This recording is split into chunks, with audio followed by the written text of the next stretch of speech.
everybody. So today, this is a video that's a little bit different than normal videos, but it is CE5 and UFO related. My dear friend Julia had the pleasure of visiting Area 51. It was really fun to get some stuff for you. And then I was like, yes, you will be enjoying. And how was Area 51? It was like really, I will say, far away from the town. So it was like more than 2 hours drive. And there was nothing on the way to that. So you just driving and like middle of the nowhere, you see some funny stuff. Pretty big lake on the way too. So it's not just a desert. So it's a mountain area with some. Actually, there was no even cacti in the middle of the nowhere. It was just plain. It's more like a plain land, like mountain, rocky area, and some lakes. I could see on the photos you sent me, you could drive all the way up to the enclosure where the secret area starts. Yeah, the local people told us don't go close because sometimes you will hear the sound and then they will let you know that if you're coming even closer, so they're gonna be shooting. We haven't went that close, so we just saw that. So we saw the end of the road. It says like no pedestrians beyond this point, and like military base, and no trespassing passing over there. So you cannot just go there. No, but like you were like right outside the gate. Outside the gate, yes. Yeah, that's so cool.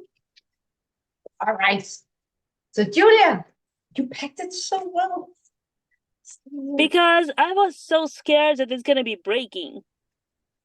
Is this your mom's tissues? Probably. Oh, wow. Oh, there's several things. Okay, cool. So let's see.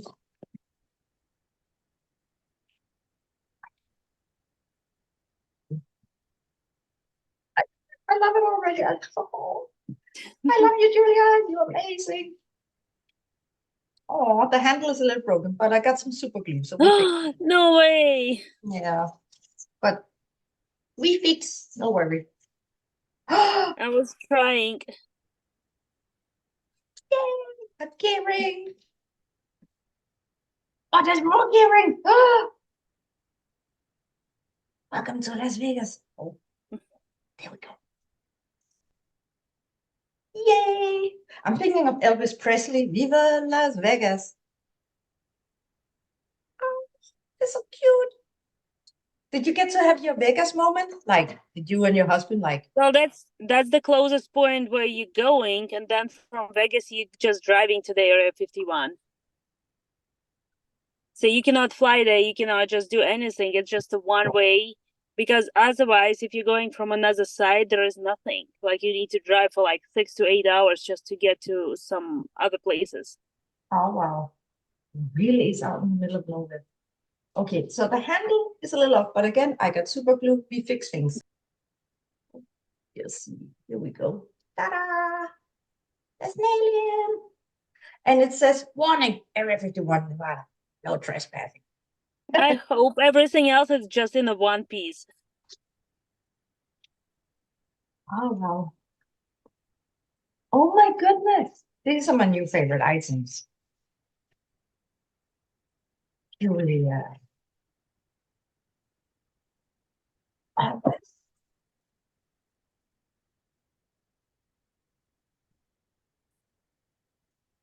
God. So it says, the truth is out there, Area 51.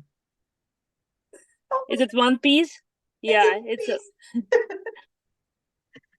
oh my God. Oh, this is so cool. Okay.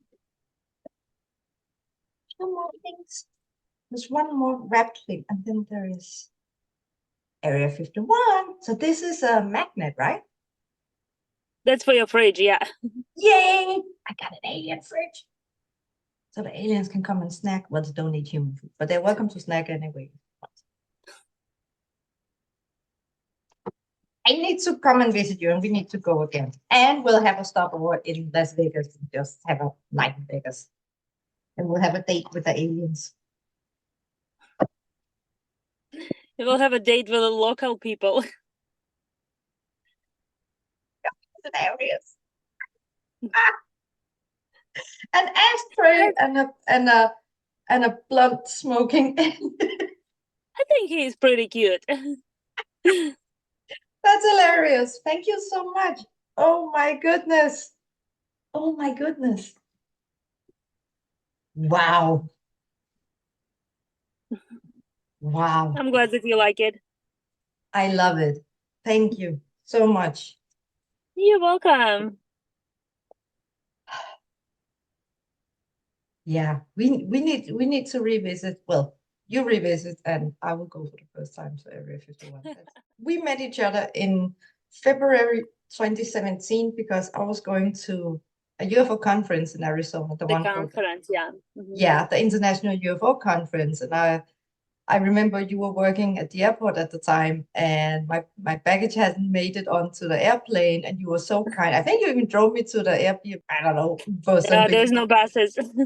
And I had not considered it was late at night. It was like 10, 11, almost midnight, and you were so kind. You drove me off to my Airbnb.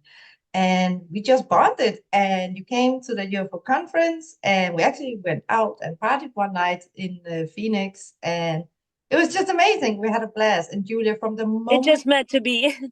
exactly, from the moment I saw you at the airport, I've known you always. We know each other from past lives. This, like, I feel like we grew up together. Like, I feel like, we've known each other since we were kids. It sounds like that. Your husband, he was with you in Area 51 as well, and the kids. And what did your And the husband think? kids, yes. What did they think about Area 51? They honestly, they don't have opinion. They don't believe in that because it's how they presenting it's a military base. That's what they're teaching in the school. That's what they're telling. And like, there's a lot of YouTube videos, but just in general, how it's presented, it's a military base. It's more like about us that we just have been reading before about that, so we know different stuff. But for the kids, it just, since we are so close to that, so it's like just normal place where you can go, you can camp, or you can go and revisit. But the kids have different opinion. It's just like, okay, why are we going there?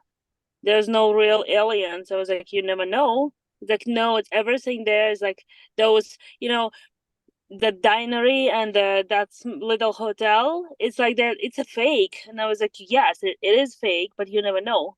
You're just waiting. That's the thing. We never know if we don't go check it out. Well, whatever they putting like as a decoration over there, it's not real.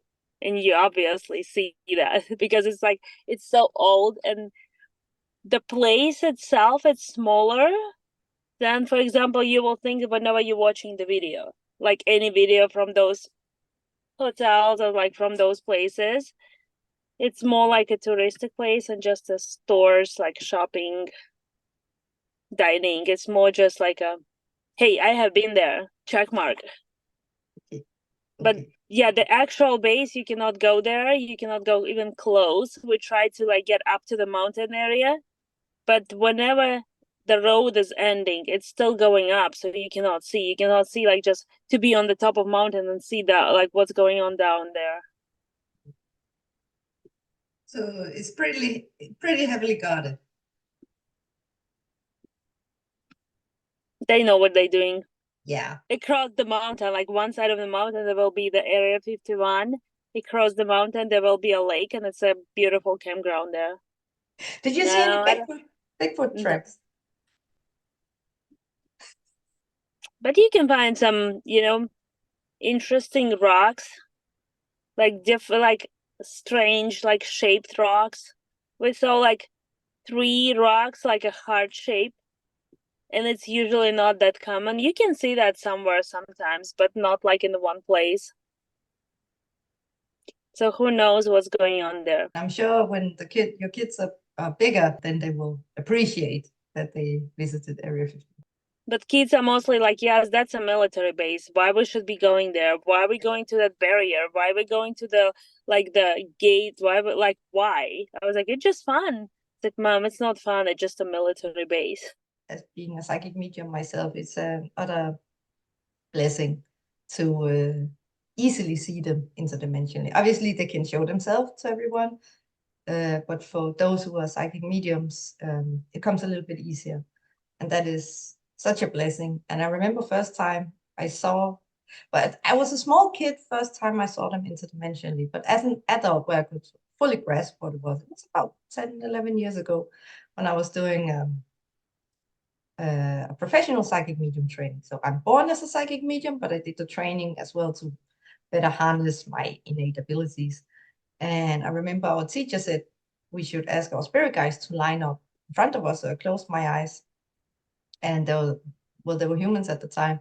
And then suddenly there was this smiling, happy, friendly gray alien who just like put a bond. This lined up. And his name is Eloy.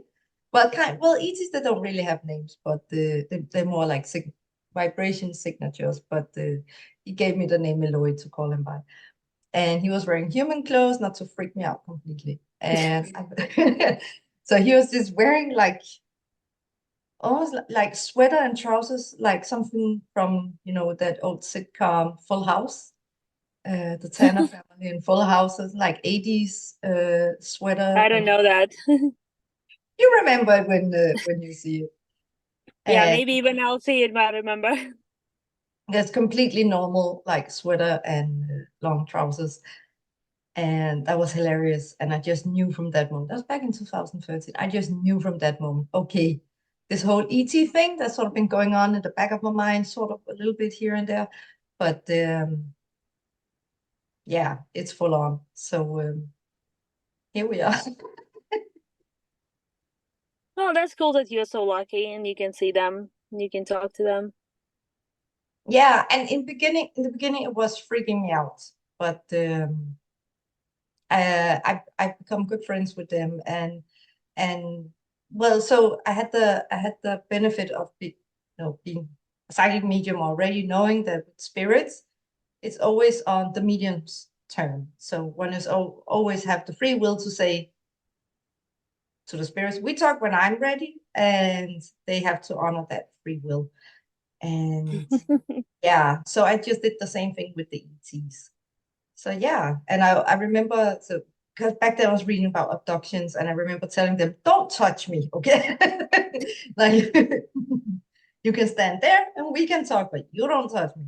And they've always honored that. And then later on, when I got comfortable with them, I got to know them better. I said, "Okay, you can touch me now." So, and there's never been any abductions. It's more me asking if I could go with them.